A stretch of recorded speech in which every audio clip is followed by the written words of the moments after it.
Boa noite. Olá, boa noite. Começa agora o Repórter Brasil. E esses são os destaques de hoje.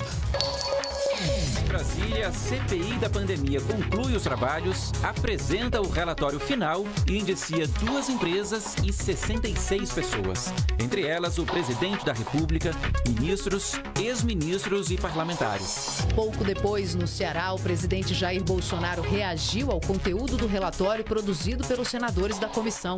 Nada produziram, a não ser o ódio e o rancor entre alguns de nós. O governo anuncia que começa a pagar o Auxílio Brasil no mês que vem e que as parcelas não serão menores que R$ 400. Por todo o país, inquilinos e proprietários de imóveis deixam o IGPM de lado e escolhem índices menores para reajustar o valor dos aluguéis. Veja como fazer o mesmo. E no Vaticano, um menino quebra o protocolo, rouba a cena numa audiência com o Papa Francisco e a imagem viraliza na internet.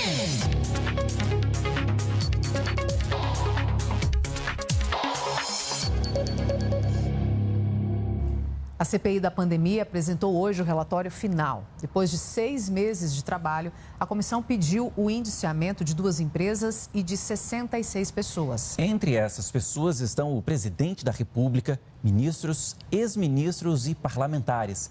Acompanhe na reportagem. O documento lido hoje na comissão é um resumo do relatório final, que tem quase 1.200 páginas. O parecer concluiu pela prática de 24 crimes e pediu indiciamentos de mais de 60 pessoas físicas e 2 empresas. Após 6 meses de intensos trabalhos, esta comissão parlamentar de inquérito da pandemia colheu elementos de prova que demonstram sobejamente que o governo federal foi omisso, comprovaram-se a existência de um gabinete paralelo, a intenção de imunizar a população por meio da contaminação natural, a priorização de um tratamento precoce, sem amparo científico de eficácia, o desestímulo ao uso de medidas não farmacológicas. Paralelamente, houve deliberado atraso na aquisição de imunizantes, em evidente descaso com a vida das pessoas. O presidente Jair Bolsonaro aparece na lista de possíveis indiciados pela prática de 9 crimes, entre eles de responsabilidade contra a humanidade, prevaricação e uso irregular de verba pública. As acusações foram rebatidas pelo líder do governo no Senado. A presunção jurídica para a criminalização decorre da existência no mundo fático de um ato sobre o qual não pairem dúvidas quanto à sua existência jurídica e que esse seja diretamente imputável à pessoa do presidente da República, praticado no exercício das suas funções de forma dolosa durante o seu mandato, o que absolutamente não ocorreu.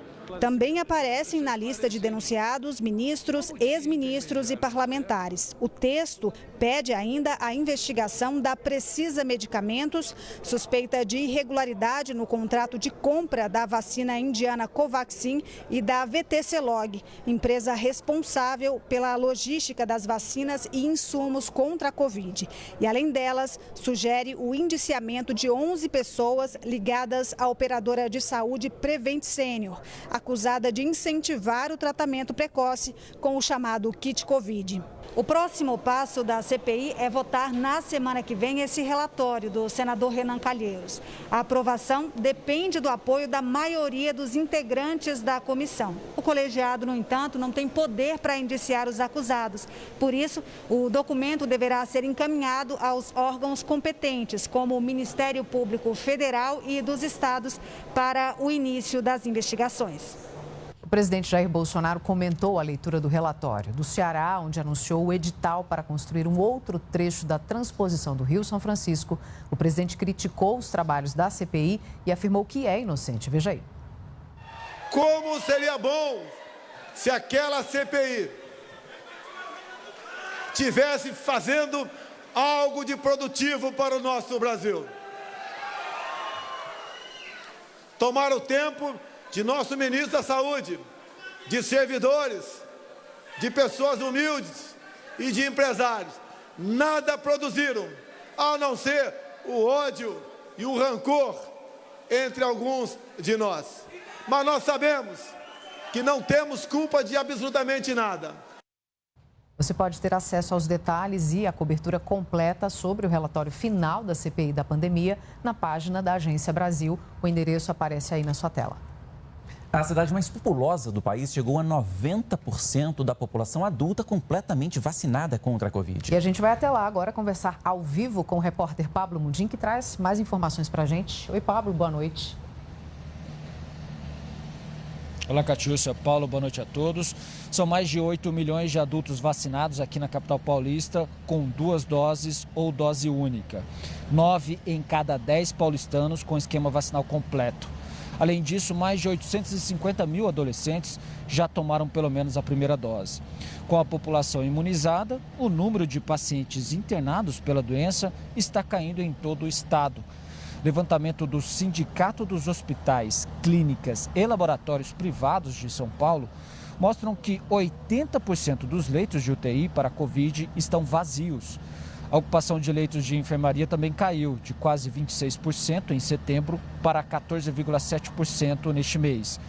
De acordo com o governo paulista, hoje cerca de 3.900 pessoas estão internadas por Covid-19 em todo o estado. Só para se ter uma ideia, no pico da pandemia, no fim de março, ultrapassamos 31 mil pacientes hospitalizados em São Paulo. Paulo. Obrigado, Pablo. Bom, e no Brasil todo, segundo o Conselho, que reúne os secretários estaduais de saúde, 604.228 pessoas morreram por causa da Covid-19. Até aqui foram 373 registros de morte nas últimas 24 horas. Em contrapartida, segundo os dados mais atuais do Ministério da Saúde, 20.838.188 pessoas que tiveram a doença, que tiveram a Covid, se recuperaram dela. E a gente mostra agora como está a vacinação pelo país. Ainda segundo o Ministério da Saúde, 151 milhões de pessoas tomaram até aqui a primeira dose da vacina. 110 milhões, quase 111 milhões de pessoas tomaram a segunda dose ou a vacina de dose única e 4 milhões e 300 mil pessoas tomaram também a dose de reforço. Além disso, o Brasil mantém estável o número de casos e mortes por síndrome respiratória aguda grave, uma das consequências da Covid. A informação é do boletim semanal Infogripe, divulgado hoje pela Fiocruz. O estudo chama a atenção para os casos envolvendo crianças de até 9 anos, faixa etária em que a estabilidade se dá entre 1.000 e 1.200 registros semanais, números próximos ao que se registrou no pico de julho do ano passado. Nas demais faixas etárias, o patamar representa os menores valores desde o início da pandemia aqui no Brasil. A Fiocruz ressaltou ainda a necessidade de cautela e acompanhamento adequado do impacto das medidas de flexibilização das atividades. A Rússia anunciou uma semana inteira de feriado para tentar conter o avanço da Covid. O número de mortes pela doença tem batido recordes dia após dia no país. Só nas últimas 24 horas foram 1.028 mortes e mais de 34 mil casos registrados. Os dias sem trabalho serão remunerados. Em um pronunciamento na televisão, o presidente russo Vladimir Putin disse que as regiões onde o avanço da doença está mais grave podem começar o feriado prolongado antes da data prevista, que é 31 de outubro, ou estender a medida além do dia 7 de novembro. Ele enfatizou ainda que a vacina reduz verdadeiramente o risco de complicações severas ou morte por causa da Covid-19. Os russos têm tido resistência à vacina produzida no próprio país, a Sputnik V. Ontem, a Prefeitura de Moscou determinou que idosos com mais de 60 anos que não se vacinaram devem ficar em casa por 4 meses. E o Ministério da Saúde afirmou que o sistema de saúde do país opera no limite. A Agência Nacional do Petróleo descarta, pelo menos por enquanto, a falta de combustíveis no Brasil no mês que vem. A afirmação foi feita depois que a Petrobras confirmou que a demanda para novembro é maior que a capacidade de produção da companhia. E para saber os detalhes dessa história, a gente conversa agora ao vivo com a repórter Flávia Grossi. Flávia, boa noite.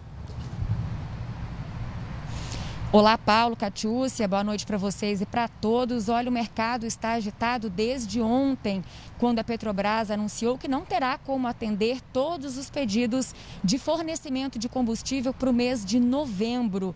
Segundo a estatal, houve uma demanda atípica, com demandas muito maiores do que as registradas nos meses anteriores, superiores até à capacidade de produção da empresa. Na comparação com novembro de 2019, por exemplo, ano anterior à pandemia, a demanda dos distribuidores por óleo diesel aumentou 20%. Já a procura pela gasolina subiu 10%. Segundo a Petrobras, não houve diminuição na produção. No acumulado de outubro, a companhia está operando com 90% da capacidade das refinarias, um valor superior até ao que foi registrado em 2019. A Agência Nacional do Petróleo descartou o risco de um desabastecimento aqui no país. Segundo a ANP está fiscalizando toda essa cadeia e disse que vai tomar as providências cabíveis caso seja necessário. Paulo, eu volto com você. Obrigado, Flávia. Como consequência desse aviso aí da Petrobras, a própria empresa emitiu um comunicado dizendo que essa demanda adicional pode ser absorvida pelos demais agentes do mercado brasileiro. Ainda segundo a Petrobras, há dezenas de empresas aptas a importar combustíveis aqui no Brasil. Para saber que empresas são essas, como isso seria feito e os resultados práticos dessa operação, eu converso agora com o nosso comentarista de política e economia, Ricardo Caldas. Boa noite, professor. Essa operação seria novidade para a gente ou é comum? Boa noite, Paulo. Boa noite a todos que estão nos assistindo. De modo geral, ela não é muito comum. Ela é mais feita, mais praticada em períodos assim emergenciais. Quando o mercado está razoavelmente normalizado, a Petrobras acaba assumindo essa função. Agora, nós temos um certo preconceito no Brasil contra essa ideia de mercado livre, de mercado aberto, porque nós entendemos que a Petrobras é a nossa empresa preferencial. Só que não deveria ser assim, porque um mercado aberto, ele estimula a concorrência e a competição. Também não é verdadeiro, Paulo, quando as pessoas dizem que o Brasil tem a gasolina mais cara do mundo, etc. Isso aí é ficção. O preço da gasolina brasileira ele está mais ou menos próximo da média mundial, que atualmente está em torno de $1,22. Mas nós temos vizinhos aqui, perto de nós, que têm um preço melhor e alguns também que têm um preço pior. Nós temos uma arte, não é isso? Aqui já estão os números aqui. Explica para a gente, professor. Bom, aqui nós temos, então, alguns no lado esquerdo, nós temos aqueles que são mais em conta, né? Então, caso haja uma abertura do mercado brasileiro, então, os motoristas já sabem para onde podem ir abastecer seus carros. Venezuela, Bolívia, Colômbia, Equador e a Argentina estão com preços melhores que o do Brasil, que em dólar, é claro que essa tabela, Paulo, é uma tabela dinâmica, tá certo? Porque os preços, ainda mais no Brasil, estão mudando quase que todo mês. Mas nos dá uma ideia mais ou menos razoável, estável, de como é que é a correlação no Brasil e fora do Brasil. Então, esses são os países que tradicionalmente têm uma gasolina mais em conta do que a nossa. Por outro lado, outros países têm uma gasolina mais cara, como a gente trouxe alguns da América do Sul e Portugal, né? Na América do Sul, a Costa Rica, Nicarágua, Cuba e Chile têm um preço um pouquinho acima do nosso. Uruguai também. E, só para complementar, em Portugal e na Europa, de um modo geral, os preços da gasolina tendem a ser maior, enquanto que na América do Sul e nos Estados Unidos tendem a ser menor. Perdão, diga. Para resumir, então, professor, para fechar, melhor dizendo, esse seu raciocínio, não? O Brasil ficaria aí numa média, você diria isso? Perfeitamente. O preço da gasolina no Brasil está dentro da média mundial, mas o que não quer dizer que não possa ser menor. A gente tem lembrado aqui para os nossos telespectadores que 40% do preço da gasolina é de impostos. Sem falar, Paulo, que é importante também mencionar, quase 17% é etanol. Ou seja, mais da metade do preço da gasolina não é gasolina. São outros fatores como impostos e etanol. Ok, professor, obrigado. Amanhã tem mais. Até amanhã. Até amanhã. A Organização Mundial do Comércio alerta também para uma crise logística. A dificuldade em contratar contêineres para exportar e importar produtos. Segundo a OMC, o setor de transporte marítimo não previu a força da recuperação econômica pós-vacinação.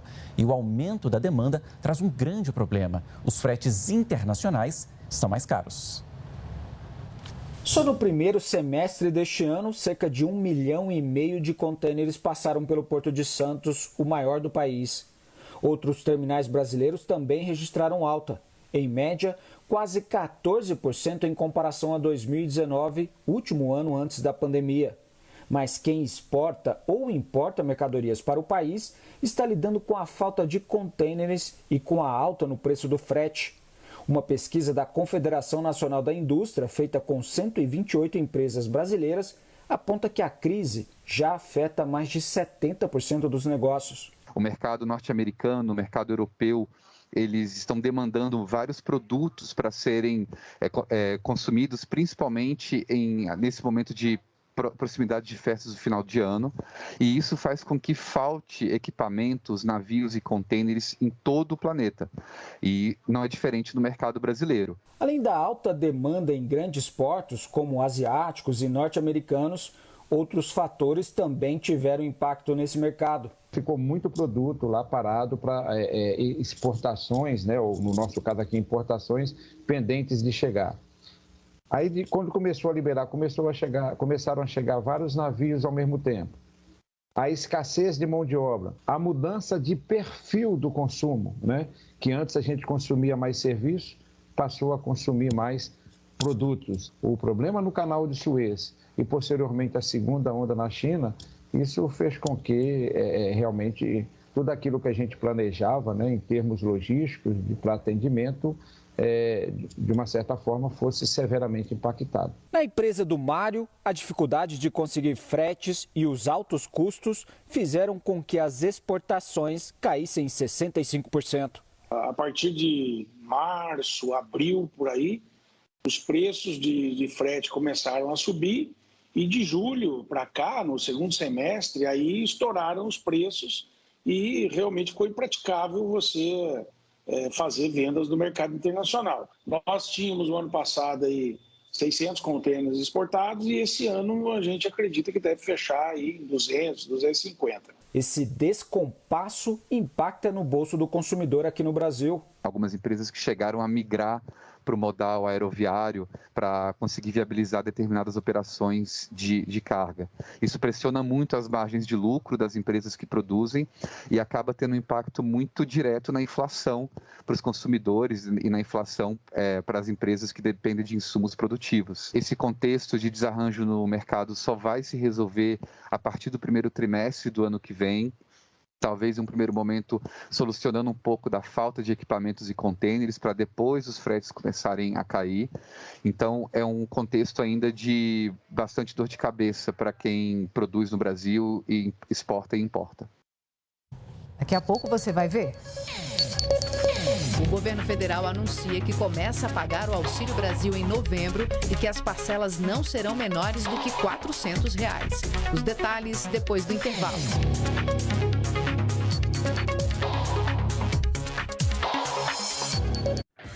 No estádio de quarta, destaque para os 2 jogos pelas semifinais da Copa do Brasil. A Arena da Baixada e o Mineirão vão tremer. Esperamos vocês às 7h40 da noite, aqui na TV Brasil. Verdadeiros tesouros criando um rico ecossistema. Um naufrágio.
Foi lançado hoje no Ceará o edital para a construção do Ramal do Salgado, um trecho da transposição do Rio São Francisco. Pelas contas do governo, vão ser gastos 600 milhões de reais na obra. Quando ficar pronto, esse novo canal vai ajudar a abastecer 54 cidades do estado. Na vastidão do semiárido floresce a carnaúba, que daqui vai para as fábricas e vira cera de carro. Mas a riqueza de Russas, no Vale do Jaguaribe, não se limita a essa palmeira sertaneja. Pitaia, acerola, coco e goiaba são produzidos aqui.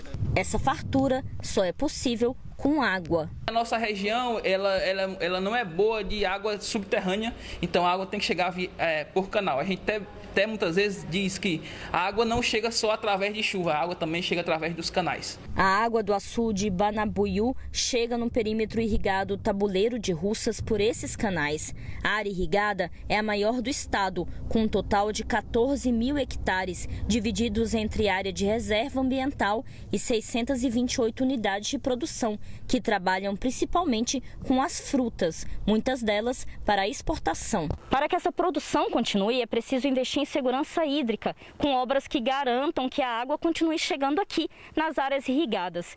E uma das obras que deve, no futuro, ajudar nisso é a construção do Ramal do Salgado, que vai trazer a água do Rio São Francisco para cá. O Canal do Salgado, uma obra de 600 milhões de reais, vai beneficiar mais de 50 municípios aqui no estado do Ceará, inclusive Russas. Além da construção do ramal, durante a visita a Russas, o presidente anunciou também recursos para a revitalização da barragem do Banapuiú.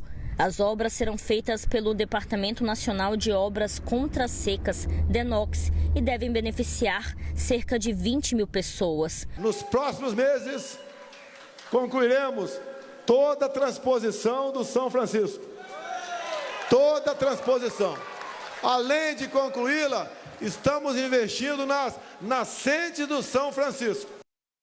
O Auxílio Brasil, novo programa de transferência de renda do governo federal, vai começar a ser pago no mês que vem. O ministro da Cidadania, João Roma, disse esta tarde que haverá um reajuste de 20% em relação ao que é pago atualmente pelo Bolsa Família. Hoje, a depender da composição da família beneficiária, os valores variam de menos de R$100 até mais de 500. Segundo o ministro, para complementar o Auxílio Brasil, o governo deve criar um auxílio transitório até dezembro do ano que vem.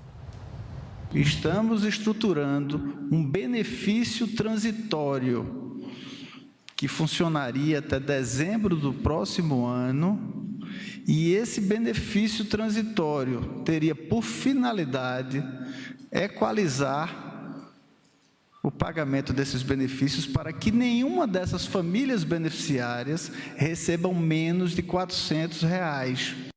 O governador do Tocantins, Mauro Carlessi, está afastado do cargo a partir de hoje por 6 meses. A decisão unânime é dos ministros da Corte Especial do STJ, o Superior Tribunal de Justiça. Carlessi é alvo de 2 ações policiais e é acusado de atrapalhar as investigações que tentam esclarecer um suposto esquema de corrupção relacionado ao plano de saúde dos servidores do Estado. Por decisão do STJ, a Polícia Federal fez hoje 2 operações contra o governador e secretários de Estado. Medidas cautelares e mandados de busca e apreensão foram cumpridos. Os detalhes estão no site da Agência Brasil. O endereço é agenciabrasil.ebc.com.br. Nos Estados Unidos, o atirador Nicolas Cruz, responsável pelo massacre que matou 17 pessoas numa escola da Flórida em 2018, pediu perdão aos familiares das vítimas hoje e se declarou culpado pelos crimes. Nicolas Cruz, de 23 anos, se declarou culpado 17 vezes por ter assassinado em 2018 14 estudantes e 3 funcionários em uma escola em Parkland, nos Estados Unidos. Antes, se dirigindo aos familiares das vítimas, ele pediu perdão. Disse que convive com a culpa todos os dias e que os familiares, e não o júri, deveriam decidir se ele será sentenciado à pena de morte ou à prisão perpétua. Cruz tinha 19 anos quando disparou contra os estudantes em um dia de São Valentim. Nos documentos apresentados ao tribunal, o Ministério Público da Flórida chamou o crime de frio, calculado e premeditado. E afirmou que Cruz era um estudante com histórico de saúde mental e problemas comportamentais. Após o ataque, jovens sobreviventes organizaram atos para pedir uma legislação mais rígida sobre o controle de armas nos Estados Unidos. As manifestações reuniram milhares em Washington e diversas cidades em todo o mundo. Uma pesquisa feita por cientistas brasileiros e alemães confirmou que o continente antártico, que hoje é sinônimo de neve e frio, já teve florestas e uma variada vegetação. O resultado desse trabalho, que faz parte do projeto Paleoantar, pode ajudar a compreender o papel do homem nas mudanças climáticas atuais. Há 75 milhões de anos, o cenário branco e gelado da Antártica era bem diferente. No continente predominava uma vasta vegetação, com espécies como araucárias, pinheiros e cipestres. Um estudo divulgado nesta quarta-feira por pesquisadores de instituições brasileiras e da Alemanha traz evidências de que a Antártica era verde e sugere um clima mais quente para a região em seu passado. Os paleoincêndios puderam ser confirmados por meio de fósseis de troncos e lenhos vegetais encontrados durante uma expedição entre 2015 e 2016. Para o desenvolvimento do trabalho, 12 pesquisadores e 3 alpinistas acamparam na ilha James Ross. Durante 43 dias, coletaram cerca de 1 tonelada de fósseis similares ao carvão vegetal e outros materiais. Além das condições climáticas severas, a maior dificuldade dos cientistas foi localizar esses materiais nas caminhadas, já que alguns são bem pequenos, do tamanho de uma moeda de R$1. Esse material ele foi analisado no microscópio eletrônico de varredura e a partir dessa análise pôde-se perceber que ele trata-se de restos de plantas que sofreram queima antes da fossilização.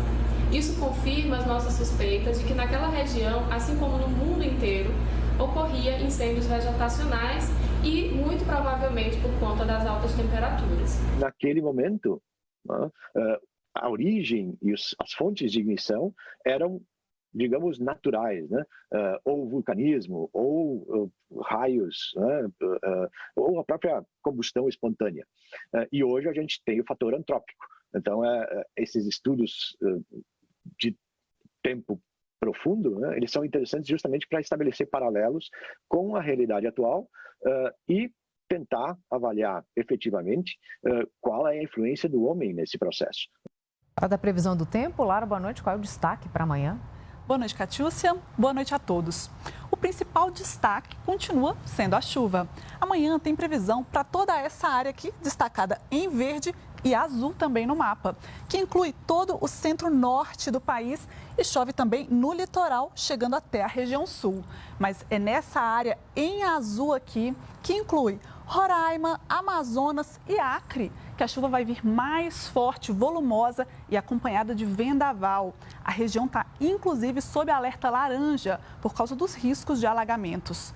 E foi o Acre que registrou o maior acumulado de chuva das últimas 24 horas. O município de Manoel Urbano teve aí mais de 100 milímetros de chuva em um único dia. E amanhã a região deve ter mais pancadas de chuva com trovoadas. Vamos ao vivo, então, até Rio Branco. Vemos o céu ainda claro, já que o fuso horário na capital é de 2 horas menos com relação ao horário de Brasília.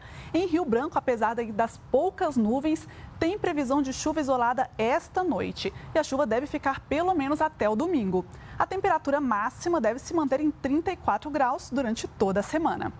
E tem alerta de chuva intensa também em grande parte do sudeste, além do norte, grande parte do sudeste, também Goiás, Tocantins e sul da Bahia. E agora, para a gente ter uma ideia das temperaturas amanhã pelo país, eu separei aqui algumas capitais. Em Cuiabá, a máxima vai chegar a 37 graus. Em Belém, 32 vai ser a máxima. João Pessoa, mínima de 22, máxima de 30 graus. Em Vitória, máxima de 23 graus. E Florianópolis, mínima de 14 e máxima de 22. Para encerrar, vamos ao vivo, então, até a capital catarinense. Nesse momento, faz 19 graus em Florianópolis. Tem previsão de chuva em áreas isoladas até o final dessa semana. Tá bem, Lara. É isso, Catiúcia. Até amanhã. Até amanhã. Outubro é o mês da prevenção ao câncer de mama. É a campanha Outubro Rosa. Hoje o Ministério da Saúde fez um balanço das ações de combate à doença no país nos últimos 2 anos. Segundo a pasta, foram feitas mais de 50 mil cirurgias nesse período. Mônica, de 44 anos, descobriu um câncer de mama em outubro do ano passado, durante uma consulta de rotina.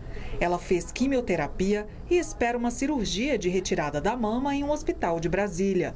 Além disso, trabalha como voluntária em uma rede de apoio que acolhe pessoas com a mesma doença que ela. Tem o pessoal que a gente ajuda um, corre ali, ajuda outro, socorre um ali. Aí tem as amigas que a gente conversa. Tem o pessoal do hospital que é muito gentil com a gente também. De acordo com o Instituto Nacional do Câncer, a estimativa é que 66 mil novos registros de câncer de mama sejam confirmados em 2021 no Brasil. A preocupação com a doença e em reduzir essa previsão fez com que o governo não interrompesse o tratamento e o rastreio de nódulos mamários durante a pandemia. De acordo com o Ministério da Saúde, entre 2019 e 2021, o SUS realizou 8.700.000 exames de mamografia, um investimento de 379 milhões de reais, 16 mil reconstruções mamárias, num custo de 14 milhões de reais, e foram gastos quase 22 milhões de reais em mais de 50 mil cirurgias. Nós oferecemos todas as opções terapêuticas, o tratamento cirúrgico, o tratamento quimioterápico, o tratamento com radioterapia e a possibilidade de reconstituição da mama. Segundo o Instituto Nacional do Câncer, hábitos como a má alimentação, o consumo de álcool, a falta de exercícios físicos e o não aleitamento materno têm impacto direto no aumento dos casos de câncer de mama. O câncer de mama tem muito tratamento, os tratamentos são extremamente eficazes e, óbvio, o ideal é você diagnosticar precocemente. A aplicação da neurociência à arquitetura ganhou mais importância com a pandemia. E a casa da gente, que é um ambiente de descanso, é também o lugar de trabalho para muitos brasileiros. E é aí que entra a neuroarquitetura. Ela ajuda a criar espaços de convivência com melhor qualidade de vida.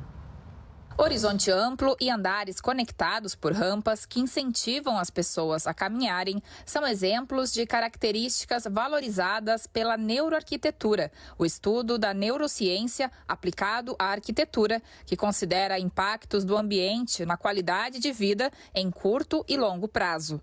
A neuroarquitetura leva em conta necessidades primitivas do ser humano, como a luz natural e a natureza. Com a pandemia e o confinamento dentro de casa, ter a chance de circular por espaços como este jardim, amplo, iluminado e cercado de verde, já traz uma sensação de bem-estar. A gente ter a chance de ocupar lugares que têm mais entrada de luz natural, como um lugar amplo com essas aberturas, que é o caso aqui do Centro Cultural São Paulo, ou mesmo aproveitar melhor as nossas janelas em casa, no ambiente de trabalho, onde quer que seja, ou as áreas externas, é uma forma da gente evitar esse aumento no risco de desenvolvimento de depressão. Além do uso em espaços públicos ou corporativos, a neuroarquitetura também pode ser aplicada dentro de casa. E dá para fazer isso sem gastar dinheiro. Basta repensar a organização dos cômodos. É importante setorizar para a gente não se habituar a trabalhar, por exemplo, no nosso quarto e aí na hora de relaxar a gente não consegue porque a gente fica naquela tensão de estar no seu escritório, no ambiente de trabalho. Então, mesmo que o ambiente de trabalho seja em casa, a gente consegue separar, compartimentar os espaços da nossa casa, inclusive porque espaços de refúgio são fundamentais. Antes a casa era um refúgio do trabalho, do estresse do dia a dia. Agora que tudo isso está acontecendo em casa, se eu compartimentar esses espaços, eu consigo criar refúgios dentro do meu antigo refúgio, que é a minha casa. Renovar o contrato de aluguel tem sido uma tarefa difícil para os inquilinos. Aqui o IGPM, o índice geralmente usado para calcular esse reajuste, acumula alta de quase 25% em 12 meses. A orientação nesses casos é sempre negociar e uma alternativa é a troca de índice. Veja como na reportagem do Tiago Pimenta. Marília alugou uma casa no ano passado e, perto de completar um ano de contrato, foi contactada pelo proprietário do imóvel para decidir qual taxa seria adotada no reajuste do preço. O GPM estava muito alto, ele ligou e perguntou, tudo bem para vocês, ou vocês preferem que a gente tente pelo IPCA? e a gente preferiu, obviamente, ser pelo IPCA e ele topou super. Normalmente, os contratos de aluguel adotam o IGPM, Índice Geral de Preços do Mercado, calculado pela Fundação Getúlio Vargas como parâmetro de reajuste. Em 12 meses, a alta acumulada pelo IGPM já chegou a 24,86%. O reflexo aparece nos preços de aluguel, que passam a ficar muito altos, e a renegociação se torna inevitável. Por isso que 80% dos casos hoje em dia estão sendo aceitos pelo proprietário sem problema algum. É melhor ele aceitar isso, ficar com o risco, ficar com o imóvel vazio. A adoção de outro índice para o reajuste, o IPCA, Índice Nacional de Preços ao Consumidor Amplo, calculado pelo IBGE, tem sido a estratégia para a manutenção de muitos contratos de aluguel. Isso porque o IPCA pode trazer uma resposta mais próxima à realidade de consumo das famílias. Pela calculadora do Cidadão do Banco Central, um aluguel de R$1.000 que fosse reajustado, considerando o período entre agosto de 2020 e agosto desse ano, passaria de R$1.000 para R$ 1.347,13, caso a correção fosse feita pelo IGPM. Quando se considera a variação do IPCA para o período, o mesmo aluguel de R$1.000 passaria a custar R$ 1.099,43. A diferença seria de R$ 247,70. Um levantamento do site Quinto Andar mostra que a rescisão antes do prazo do contrato é 87% menor quando inquilinos e proprietários negociam. A gente reconhece que a realidade atual, até por uma questão de segurança para o locatário, tem feito com que o IPCA esteja sendo utilizado como primazia nos novos contratos de locação. A gente sabe que o IPCA também não foi pensado e feito para o mercado de aluguel. No Brasil, a gente não tem um índice específico para isso.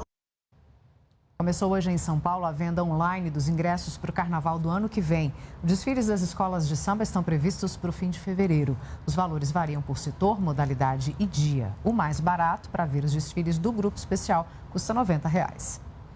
Agir com o coração. A receita é do Papa Francisco e é também o ensinamento final de um episódio cotidiano, um encontro com uma criança com deficiência. As cenas do menino e do Papa viralizaram na internet, tudo porque o garoto agiu com o coração e levou para casa um troféu abençoado. O menino rouba a cena ao entrar no meio da cerimônia. Ele cumprimenta o Papa, dá pequenos pulinhos e começa a namorar com o chapéu do pontífice. O garoto aponta uma vez para o solidel, depois pede a ajuda de um cardeal para conseguir um. Não satisfeito, volta ao Papa e de novo faz menção ao chapéu. Mas desta vez ganha apenas um assento ao lado do pontífice e as palmas da plateia. Mas ele é persistente. Enquanto o Papa Francisco fala, outra vez ele pede o solidel e dessa vez dá certo. O menino é levado por um cardeal e quando volta, já exibe sua recompensa na cabeça. O tão desejado solidel agora é dele. Feliz e satisfeito, o menino ganha um tchauzinho do Papa e deixa o palco sob aplausos. O Papa Francisco explicou que o garoto tem uma deficiência e aproveitou para agradecer a ele pelo ensinamento que deu a todos, agir com o coração. Estiveram hoje com a gente as intérpretes de Libras, a língua brasileira de sinais, a Neide Lins e a Brenda Rodrigues. O Repórter Brasil fica por aqui. Você pode rever as reportagens de hoje nas nossas redes sociais. Ótima noite para você, a gente volta amanhã. Fique agora com imagens de Cuiabá. Obrigada pela companhia, boa noite, até amanhã. Tchau.